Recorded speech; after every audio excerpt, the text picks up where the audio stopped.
Hi friends, இப்போ நம்ம எங்கே வந்திருக்கோன்னு பார்த்தீங்கன்னா நத்தை பிடிக்க தான். நம்ம போகிறதுக்கு முன்னாடி எங்கள் அத்தை ஆத்தா எல்லோரும் நத்தை பிடிச்சிக்கிட்டு இருந்தாங்க தோப்புக்குள்ளே. நம்ம போய் எங்கள் அத்தை எவ்வளோ நத்தை பிடிச்சிருக்குன்னு பார்ப்போம் வாங்க.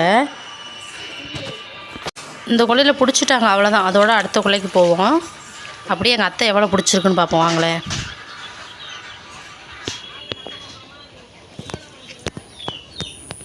எங்கள் அத்தை ஒரு பைய நிறையா பிடிச்சிருக்கு. அதில் பார்த்தீங்கன்னா நண்டும் பிடிச்சி கிடக்கு.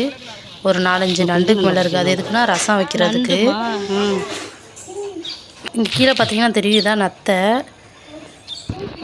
இப்போ அந்த கொள்ளையில் பிடிச்சிட்டு இப்போ இந்த கொள்ளையில் பிடிச்சிக்கிட்டு இருக்கோம். அதில் பிடிச்சி முடிச்சாச்சு.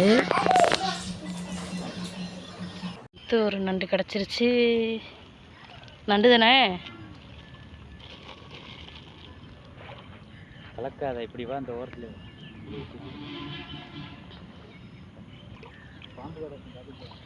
பாம்பா?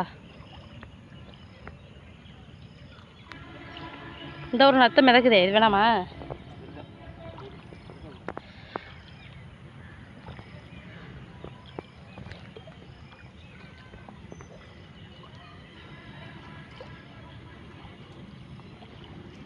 சரி மகிழ, நீ என்ன பிடிக்க வந்திருக்க? என்னம்மா என்ன பிடிக்க வந்த?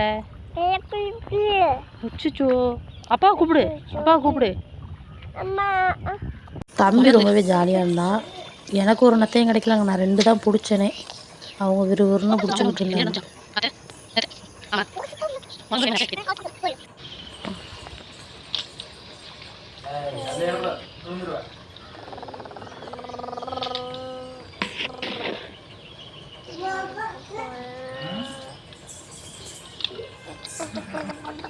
தம்பி மேலே நின்றுக்கிட்டு அந்த கரையில்னா அப்பாவை கூப்பிடுவான் பாருங்களேன்.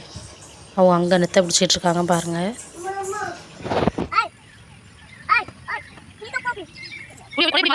மழை வந்துடுச்சு. அப்புறம் கொடை எடுத்து பிடிச்சிக்கணுன்னு அழகாக பிடிச்சிக்கிட்டு நின்னா தம்பி.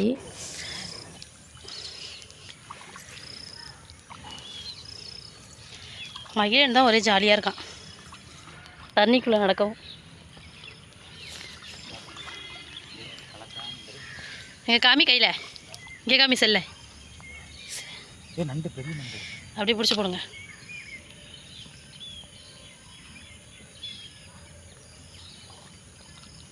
நாங்களுமே ஒரு 4-5 நண்டு பிடிச்சோம்.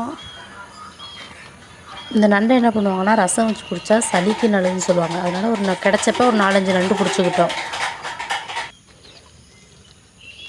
இந்த இருக்கு பாருங்கள், இதான் நம்ம பிடிச்சது. இவ்வளவு கிடச்சிருச்சு.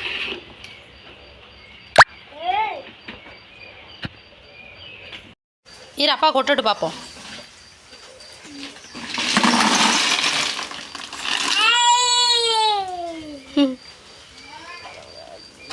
இதில் பார்த்தீங்கன்னா 4 நண்டு நெத்தை நிறையாவே கிடச்சிச்சு. நண்டை வந்து நம்ம ரசம் வச்சுருவோம். நெத்தையை வந்து 2 நாள் தண்ணிக்குள்ளே ஊற போட்டு அது மண்ணுன்னு சொல்லுவாங்க. அது கக்குனோடனே சமைச்சு சாப்பிட்டா தான் நல்லாயிருக்கும். இல்லைனா ஒரு மாதிரி நெருன்னு இருக்கும். யாரெல்லாம் நம்ம வீடியோ பார்க்குறீங்க மறக்காமல் சப்ஸ்கிரைப் பண்ணி சப்போர்ட் பண்ணுங்கள்.